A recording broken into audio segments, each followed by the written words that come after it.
Hey everybody, this is Mike with the One Stop Co-op Shop, and today I'm looking at some of the Pandora's Ruin content for Hoplomachus Victorum. Chip Theory sent me a few prototype components for the upcoming expansions. And disclaimer, they did send me review copies of both Victorum and Remastered previously, but no disclaimer for the current content. We don't take any compensation for our crowdfunding coverage. We just want to help you make an informed decision. And if you like the content on the One Stop Co-op Shop, consider supporting us through Patreon. You get early access to our videos and exclusive videos every month you can't see anywhere else. Like this month, I did a solo Sky Team play, and I'm going to have a bonus playthrough for 20 Strong soon. You can also watch our separate streaming channel for even more great content and conversations, listen to our podcast, or join the conversation on our Discord. So big disclaimer for this one, I only got the prototype a couple of days ago and the campaign is already live, and I continue to be just absolutely buried by games that I need to cover. So I've only played a little bit of the stuff I'm going to talk about. I haven't played every arena, I haven't played a complete Mercurys Boots playthrough, the sped up campaign. And also out of the two Hoplomachus releases, Victorum and Remastered is the one that I had bigger problems with for solo co-op. And I don't have anything from the remastered set. They only sent us Victorum content. So, take all that with a grain of salt, and there's going to be a different preview than normal. I'm not going to actually play through everything, but I'm going to talk through some of the new elements that they sent. So first we got Dube, one of 4 new Scions, which are like the big ending bosses. And he seems pretty interesting. He has a separate body and head, and they'll be together for 3 rounds and then separate for 3 rounds, kind of creating this thing where you have to run around and try to track down his body. You can't kill his head until his body's defeated. That is the one part where I see some potential for frustration, because by the current prototype rules, when you kill his body and make his head ready for destruction, you have to draw some random chips, and you have a chance of reviving the body and having to do it over and then over and then over again. So it's certainly going to be a swingy kind of luck-based thing. But other than that, this looks like a pretty cool Scion. This is the only one they sent, but he certainly seems interesting. But new Scions wasn't necessarily what I was looking for from Victorum. Something I mentioned in my review was that I wished the Scions had more to make them unique during the campaign. Yes, the final fight is interesting, but you don't really change up anything else.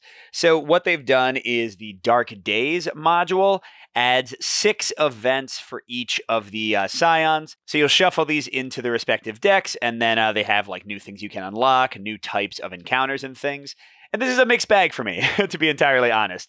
I like the encounters that I've looked at. The fact that you can get new bonuses, with the Hydra, you can unlock Hercules or Heracles. That's pretty cool. But it doesn't really address the wish I had for the Scions, which was that they would in a major way kind of affect what you're doing and actually change up the campaign in a varied way.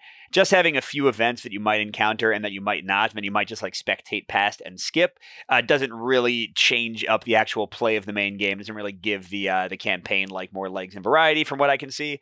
So this is cool. I don't mind more varied events and giving a little bit more flavor and unlocks that are matched up to the Scions, but it's not the full awesomeness that I was kind of hoping they would do. And I'm not even sure how it would work. How could they change up the campaign in a major way for each Scion? Maybe that's impossible, but it was what I was hoping for, and I didn't quite get it. But hey, let's talk about something that I am 100% on board for. We're so happy they're doing this. There are now alternate arenas for every single one of the 8 arenas in the base game. I think it's 8, right? And this is exactly what I wanted, because especially when you're staying in the same region for a while and doing multiple Amazon fights in a row or what have you, it can get a little bit repetitive and dull. So how it works is you'll always do the original version of the arena the first time you go in there, but then if you have another battle in that same region in a row, then you'll go to the other side and you'll have all new rules to contend with. Only potential negative of this is that even in the original Hoplomachus Victorum, each arena would have its own rule questions and things you weren't quite sure of.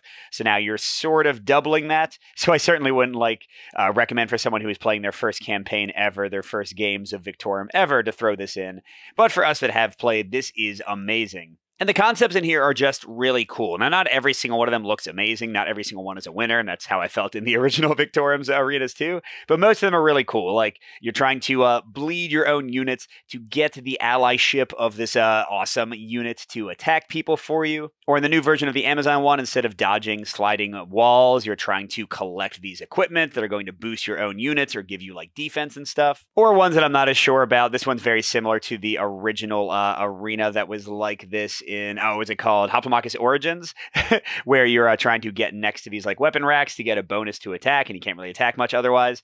You know, that one's not necessarily exciting me as much as some of the others. But yeah, out of the 8 new ones, they almost all look awesome. And this is just going to drastically increase the variety of play in Victorum, which I deeply appreciate. So 100% winner this one. And speaking of another change that I'm very much a fan of for more variety, the Primus fights, which were like mini boss fights that would cap the end of each act in Hoplomachus Victorum, they could get slightly samey, like the Primuses themselves were different. So now they've added an event deck just for Primuses. So you're going to like sometimes have different mixtures of enemies where the Primuses will come out later or earlier. Or yeah, this one really looks awesome. You'll fight 2 Primuses, nobody else, but that's pretty terrifying. So this, again, I have no complaints with. I like the greater variety, the greater changing up of things that could feel a little bit stale once you were playing like your second or third campaign. So yeah, this is definitely exciting. Not as exciting as the arenas, but it definitely seems cool. And then the last one, Mercurys Boots. This is potentially the biggest game changer for the new Victorum content. Basically, it's a different, slightly different mode to play that cuts the length of the campaign in half, or potentially even more in half. You only have 6-week acts or whatever they're called, chapters, instead of 12. The Primus battles get you bonuses, like very powerful bonuses, but they're optional instead of having to do one in each of the acts. So this could make the game, you know, the campaign, I enjoyed it, but it did feel like it's sometimes slightly overstayed its welcome, especially I think I've played through 3 at this point. So the idea that I could get through it in half as much time, you know, I don't know, maybe like even in 1 3-hour sitting or so, is definitely a very attractive thing. And I like a lot of the changes they've previewed in the prototype rules, although, of course, all this could change. They made opportunities easier to get and resolve, like you can get a ton of them. They made it easier to get your tactics back, so you can use tactics more freely. Like I said, they made the Primuses an optional thing, but that will give you a huge bonus, which is a much more interesting choice, I think. The only part I'm not 100% sure of in the way it's currently written is that at the start of your campaign with Mercurys Boots, you get to pick how many blessings you want to spend to give you free level ups. And that just feels like a choice that I wouldn't, I don't know, I don't want to have as a player. Like, I'd rather you just tell me, like, hey, easy mode is you get this many blessings and this many free level ups. Or hard mode is you get this many blessings and this many free level ups. Because, like, I don't know, am I going to want to spend every blessing but one and really make myself close to death? It seems foolish not to spend a bunch of them because, again, it's just free boosts for your hero right at the start of the campaign. So I'm not 100% sure about that part, but that's a minor quibble. The fact that they're including this, that they're adding more choices to the game while also drastically cutting the amount of time for the campaign, and of course you can just ignore all of this if you don't want to cut the campaign, if you want it to be really long, I think that this is great. So I'm very excited for this. So just to review, more Scions, pretty cool. Sign-specific events, meh, not quite what I was looking for, but they're okay. New arenas, heck yes. New sped-up mode for the play, heck yes. More variety in Primus fights, heck yes. I am really down for a lot of this. I'm very excited by most of this. It makes me want to play Victorum more because I think these will be exciting changes. But are the expansions going to make me want to play Remastered more? Are they going to fix my problems with the Titan solo co-op mode, especially in that one? I have no idea because I haven't seen any of the content yet. I didn't get any of the prototypes for that. Okay, so that was a quick preview. Sorry that, again, I'm not actually playing through it. Just time is ridiculous right now with my school job also starting back up. But hopefully there was something in here and some insights that were helpful to you. And of course, go check out the crowdfunding page and see if you like what you're seeing or not. But thanks so much for watching, everybody. Good gaming, and I'll see you at the next stop.